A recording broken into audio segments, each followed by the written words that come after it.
He's going leg side again. It's a sweet, sweet hit into the crowd.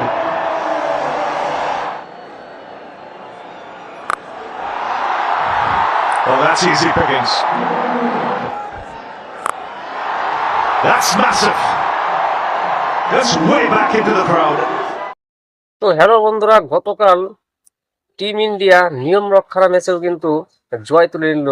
মূলত শিবম দুবের ঝড়ে কিন্তু India অপরাজিত থেকে কিন্তু বিশ্বকাপের সুপার এইটে তারা কিন্তু প্রবেশ করলো। পাশাপাশি পাকিস্তানও কিন্তু কালকে নামিবিয়াকে হারিয়ে তারা কিন্তু সুপার এইটের টিকিট কিন্তু কনফার্ম করে নিল। তো এই বিষয়ে আমরা আসবো। তার আগে ক্রিকেট সংক্রান্ত এই ধরনের টাটকা খবর পেতে আপনারা চ্যানেলটিকে অবশ্যই সাবস্ক্রাইব করে পাশে থাকবেন। তো চলুন এবার মূল বিষয়ে যাওয়া যাক। তো আমরা জানি যে গতকাল ইন্ডিয়া বিশ্বকাপের অন্তিম ম্যাচে নেদারল্যান্ডের বিপক্ষে খেলতে নেমেছিল। তো মূলত কালকে ভারতের কাছে ম্যাচটি সেরকম গুরুত্ব ছিল না, কারণ যেহেতু তার আগে সুপার এইটে কনফার্ম করে নিয়েছিল। তো তবুও কালকে ইন্ডিয়া টস জিতে প্রথমে ব্যাটিং করতে নামে, কিন্তু শুরুতেই আমাদের এই ওপেনার অভিষেক শর্মা তিনি যেভাবে একের পর এক ম্যাচে কিন্তু তিনি শূন্য করে ফিরে যাচ্ছেন, তাতে কিন্তু টিম ম্যানেজমেন্টকে কিন্তু চিন্তায় ফেলে দিয়েছে। কারণ এটা কিন্তু হওয়ারই কথা, কারণ এরকম একটা গুরুত্বপূর্ণ টুর্নামেন্টে অভিষেক শর্মা যেভাবে তিনি আউট হয়ে যাচ্ছেন, তাতে কিন্তু ইন্ডিয়ার কিন্তু চিন্তার বিষয়। তো যে অভিষেক শর্মা এর আগে টি-20 সিরিজগুলোতে মূলত তার একার উপর নির্ভর করে কিন্তু ইন্ডিয়া কিন্তু ম্যাচগুলো জিতে নিচ্ছিল, কিন্তু তিনি বিশ্বকাপে যেভাবে খেলছেন তাতে কিন্তু ইন্ডিয়াকে কিন্তু চিন্তায় রেখে দিয়েছে। তো অপর ওপেনার ঈশান কিষান তিনি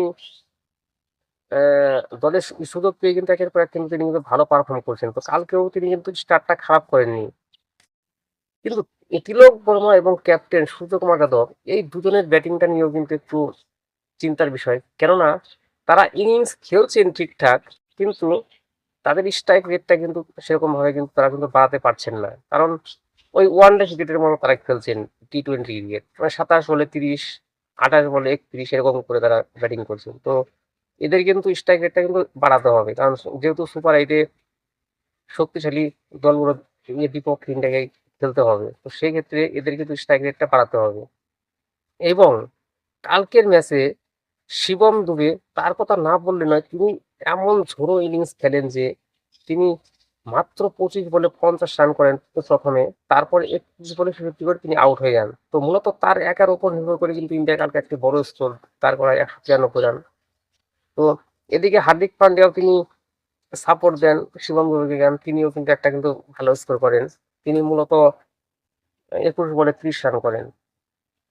আর শিবম দুবের এই 66 রানের মধ্যে তার কিন্তু 4টি 4 এবং 6টি 6 ছিল, এবং হার্দিক পান্ডিয়া তিনি 3টি 6ই মারেন, এবং রিঙ্কু সিং শেষমেশ 6 করে নট আউট থাকেন। এদিকে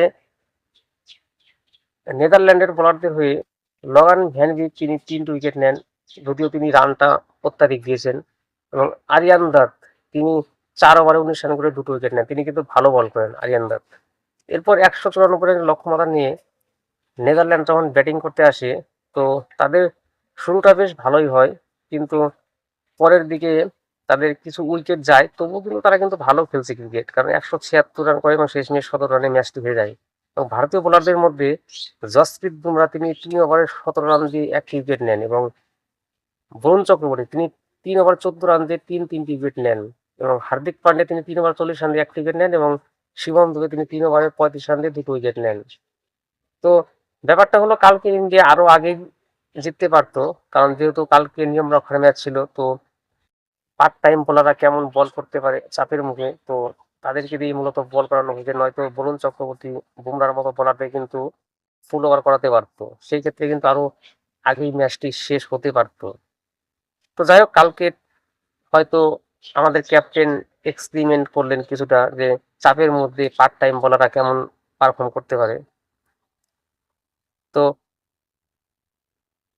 আরো একটি ঘটনা, যে পাকিস্তান গতকাল নামিবিয়াকে হারিয়ে দিয়ে তারা কিন্তু সুপার এইটের টিকিট কিন্তু কনফার্ম করে নিয়েছে। তো এই ছিল আপডেট। ধন্যবাদ।